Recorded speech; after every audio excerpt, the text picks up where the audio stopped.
how is it going, Chrono Clashers? I'm Chris, and this time we've got the potentially best deck. You know what, I'm gonna say it is the best deck in Naruto. It is red-green control.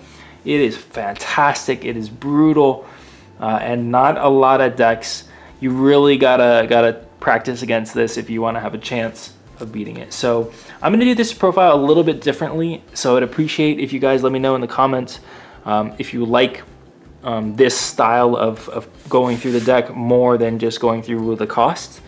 So what I'm gonna do is I'm gonna start with the kind of setup cards. So these are the cards that you can play at the beginning of the game. They're gonna help you start rolling in the advantage, because a lot of the removal cards, they kill themselves. So you wanna have a good amount of cards that just get the game going and also kind of bait your opponent into playing something that you can destroy. So the first, of course, is gonna be the amazing Naruto Uzumaki Hokage card. Reduces all your battle cards, makes it cheaper. The longer this guy stays on the field, the more advantage you get out of it. It just kind of snowballs, and people have to kill that, so you gotta respect that. The other cards we have are Gaara and Sasuke. These guys are very similar, so I'm putting them side by side.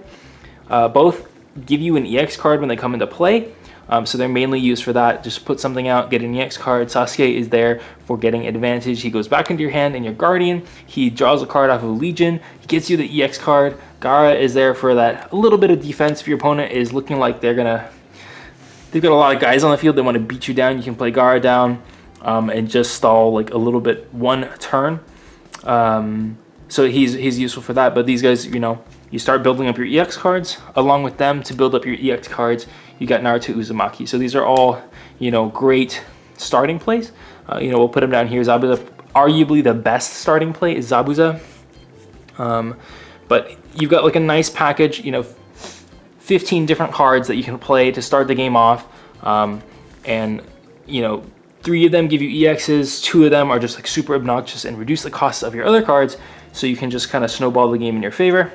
So the reason I say Zabuza is arguably the best starting card is because he's got 6 strength, which means he's a pain in the butt to kill. He gives leadership 3, which means you could play a Naruto for free, you could play these guys for 1 after it, and then these guys give you 1, you play them for 1, then you get an EX card, and you might be able to summon on something. It's kind of crazy. The downside is he can only attack battlers, so if your opponent plays a Sentinel, he just can't attack, so you got to think about that. And lastly, for the kind of setup cards, is we have Sakura and Sarada. Basically just helps you get advantage by making sure you have enough time to play your guys and not give your opponent too much time. So you could set up with a turn 1 Naruto for only giving them 1 time. I don't really like that, but I know some people do. Basically, I'd like to keep this for times where your opponent gives you too much time, and then you can just punish them for that. Or you could like drop 2, I don't know. But very useful and versatile card there. So that's kind of your setup.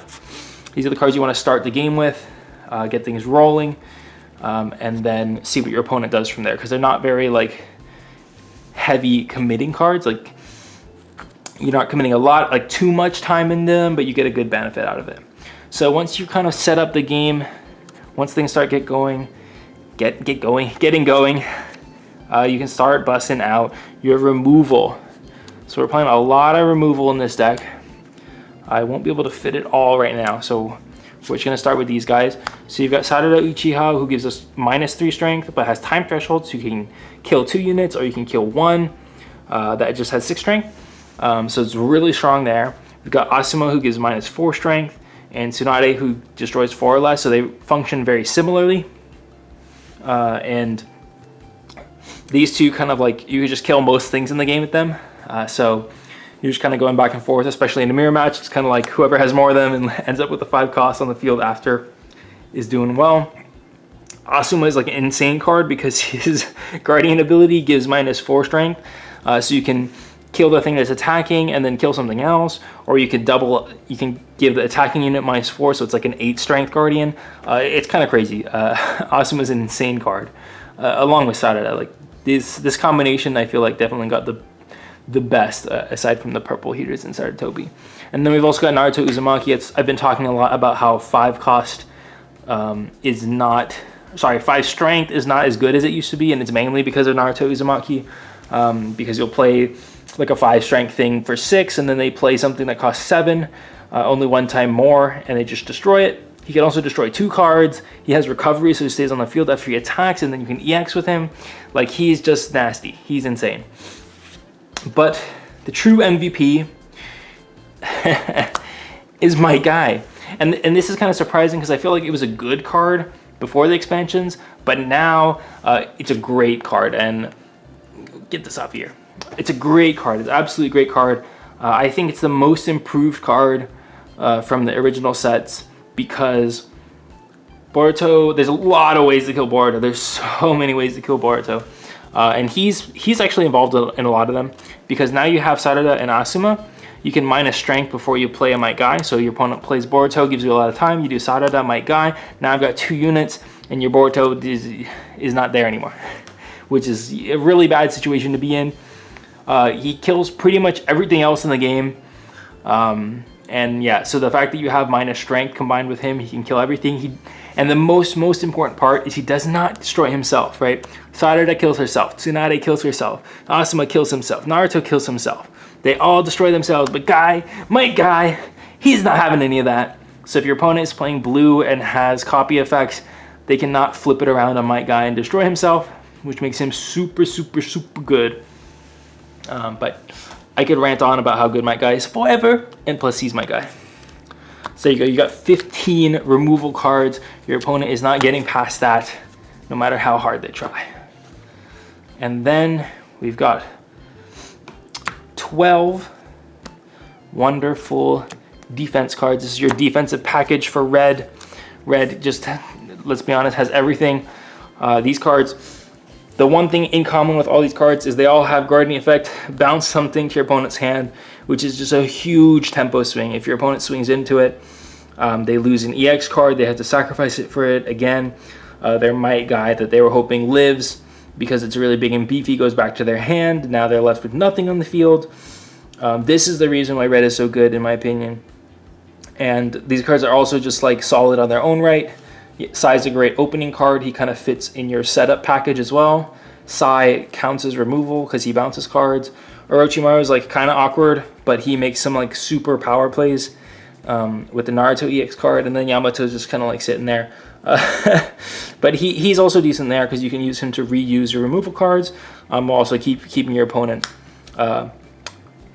on the back foot as well. So all these cards like have secondary purposes, but their main purpose is to get them shuffled into your Guardian stack and ruin your opponent's life from there. Heart of the cards, baby. And finally, the last 5 cards in the main deck. These are your like win condition style cards. We've got 3 Boruto Uzumaki and 2 Hashirama Senju. So they serve very different but very similar purposes. The Hashirama Senju, we'll start with him. So he can transform, which is it's decent. It lets you reuse the removal, like I said, similar to the Yamato. But that's not a huge reason why he's in there. He's mainly because he's getting the toughness. Oh, there's too many T words. You get the toughness. He's 9 strength, so he's like an absolute nightmare to kill, especially for like decks that don't have bounce effects, like unlike red. So if they are playing a color that cannot deal with it, he's just gonna go to town on them, and they're gonna have a bad day. And the fact that you can just kind of like sneak in 2 damage there whenever definitely doesn't hurt. And then Boruto, though, this is the main guy. So you might be like, oh well, Chris. Mitsuki costs 1 less and kind of is fulfilling the same purpose of sneaking in that last point of damage or sneaking in 2 points of damage. So why use Boruto Uzumaki? So the first thing is he costs 3. Well, not really that he costs 3. That doesn't really change anything. But he gets plus 5 strength, so he attacks for 6, which means he's going to live. And that's really useful because you might be able to poke into damage and then go into an EX summon because he lived. Whereas Mitsuki is basically always going to die with his 2 strength. The other reason is because his Guardian Effect goes back to your hand, means you're always going to have him ready to go. No matter if he gets stuck in your Guardians, if you draw into him, you're always going to be able to get him. He's never like dead, so to speak. He's always going to find his way to your hand. And that's really what you want for kind of a win condition. There's also like small cheeky things where if you have the Naruto Hokage card, he costs 2, so then he's just like Mitsuki. You can play him for free off of Zabuza's leadership card, so free poke in there. So it's definitely a solid card and the ideal finisher for this deck. So that is it for the main deck. Let us talk about those juicy EX cards. There have been a few updates on this one. So there's a lot of 4 costs in this deck, so we want to make sure we can utilize them with our EX cards, especially since all our 4 costs grab EX cards. So we've got Gaara and Ninetail Cloak. Gaara getting more EX, giving you that defense when you need it, and Ninetail Cloak just beating down for 9, drawing cards, keeping up your advantage. So just solid cards and can easily close out the game. Like, one thing about this deck that is really scary is because even if they're really behind, like you finally got them under control, and then you're just like, they've got too many cards, I need to like destroy both of them. You give them 4 time, they're just like, oh, play a card, draw an EX. Oh, that's the 4 cost EX, I'll summon it, attack you, and you lose. And then we got 5 cost EXs. These 5 costs are insane. Okay, so we got Naruto and Hashirama. So you guys should know Naruto, but if you don't, he has leadership 6, which is just like so insane, because if you, if you manage to have a 5 cost live, you can go into Naruto, you can swing, you can play another 5 cost, which either destroys something or is getting you EX cards, or just like, you can play a Might Guy for 2? For 2? That's crazy. You can play Hashirama, give him toughness for 2, and then they just like can't get rid of it. It's just insane. And then, so I'll bring back Orochimaru because he does have a little combo doohickey there, where you play Naruto, you get the Orochimaru for free. He does have fast as a main deck card. You attack with him. He gets +3, so he gets up to 7. Discard a card, get another EX. And with most of our cards costing 6, you could probably summon into Orochimaru again off the one that you draw, and you just like keep going to town. So like that's a pretty brutal combo that can put you far ahead. And then Hashirama Senju, this card's insane, okay? It's probably just as good as this, but in a weird way.